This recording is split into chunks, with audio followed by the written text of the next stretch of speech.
इसे इस बात का शौक था कि इसकी बीवी का कद बड़ा होना चाहिए।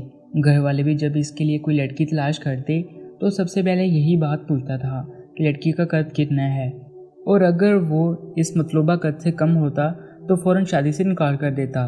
नादिया को पहली नज़र में दीवाना हो गया था और उससे दोस्ती करने की कोशिश करने लगा। नादिया ने भी यही सोचकर इससे मिलना शुरू कर दिया कि कामरान एक डॉक्टर है और अच्छे खासे पैसे कमाता है। जब वो दोनों मिले तो नादिया ने इससे कहा, इस तरह मिलना अच्छा नहीं समझा जाता, इसलिए अगर आप मेरे लिए संजीदा हैं तो ठीक है, वरना हम इस तरह मज़ीद नहीं मिल सकते। कामरान ने इससे कहा कि मैं आपसे शादी करना चाहता हूँ। फिर एक हफ्ते के बाद इन दोनों की मंगनी तय हो गई। मंगनी के बाद कामरान ने अपनी मंगेतर के साथ फारिग वक्त में घूमना फिरना शुरू कर दिया और उसने नादिया के साथ जिस्मानी ताल्लुक़ की ख्वाहिश का इज़हार भी कर दिया, मगर वो ज़िद करती रही कि ये सब ठीक नहीं है और शादी से पहले ऐसा मुमकिन नहीं है। मगर कामरान ने इससे कहा कि कुछ माह बाद तो हमारी शादी हो जाएगी, तो मुझ पर भरोसा रखो। शादी से पहले इनके दरमियान जिस्मानी ताल्लुक़ भी कायम हो गया। ये सिलसिला कई दिनों तक जारी रहा, हत्ता कि इस अस्पताल को एक लेडी डॉक्टर ने ज्वाइन कर लिया। इसका नाम डॉक्टर सारा था। सारा भी हसीन और जमील लड़की थी। कामरान डॉक्टर सारा में भी दिलचस्पी लेने लगा, मगर वो हमेशा कामरान से दूर रहती थी क्योंकि इसे मालूम था कि इसकी एक नर्स के साथ मंगनी है। 1 साल हो गया है, हमारी ख्वाहिश है कि अब तेरी शादी हो जाए। लेकिन कामरान ने अपने वालिदैन से कहा कि मुझे बहुत अफसोस है कि मेरा इंतखाब दुरुस्त नहीं था। लड़की शक्ल के लिहाज से तो अच्छी है, मगर इसका किरदार ठीक नहीं है। जब इसके वालिदैन को इस बात का इल्म हुआ तो उन्होंने रिश्ते से इनकार कर दिया। जब नादिया को इस बात का पता चला तो वो भागती हुई कामरान के पास आई और उसने रिश्ता ख़त्म करने की वजह पूछी। कामरान ने कहा कि मैं एक डॉक्टर हूँ जबकि तुम एक नर्स हो।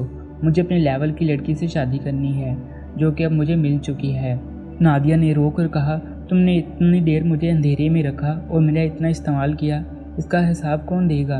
कामरान ने कहा, अगर मैंने तुझे इस्तेमाल किया है तो तुमने भी मुझे इस्तेमाल ज़रूर किया है। मैंने भी तुझे महंगे ज़ेवरात ख़रीद कर दिए हैं और तुझसे जिस्मानी ताल्लुक़ कायम करने के बाद मैं इस नतीजे पर पहुंचा हूं कि तुम मेरे लायक नहीं हो। फिर कामरान ने नादिया को छोड़कर लेडी डॉक्टर को अपनाने का फ़ैसला कर लिया। जब नादिया ने यह देखा कि कामरान ने इसे कूड़ा समझकर फेंक दिया है तो तब इसने बदला लेने का फ़ैसला कर लिया। इसने कामरान से कहा कि मैं मानती हूँ कि मैं आपके लायक नहीं हूँ, मगर मैं आपसे बहुत प्यार करती हूँ। मेरी ख्वाहिश है कि तुम आखिरी बार मुझसे फ़लाँ होटल पर मिलो। अवस के पुजारी डॉक्टर ने जब ये सुना तो सोचा कि ये मौका ज़ाया नहीं करना चाहिए। वो बन सवर कर होटल में पहुंचा। नादिया पहले से ही वहाँ इंतज़ार कर रही थी। जैसे ही नादिया से ज़िना करने लगा तो नादिया ने तकिए के नीचे से खंजर निकाला और कामरान को हमेशा के लिए नामर्द कर डाला। कामरान खून से लथपथ हो चुका था। इसे अस्पताल मुंतकिल कर दिया गया और नादिया को पुलिस पकड़कर ले गई। कामरान की जान तो बच गई, मगर वो ज़िंदगी भर के लिए नामर्द बन चुका था। बुरे काम का हमेशा बुरा ही नतीजा निकलता है। हलाल को छोड़कर दोनों ने हराम काम किया तो दोनों को अपने किए की सज़ा मिल गई।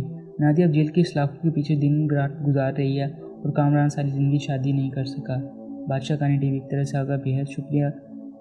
मिलते हैं नेक्स्ट वीडियो में, तब तक के लिए अल्लाह हाफ़िज़। अपना बहुत सारा ख्याल रखिएगा।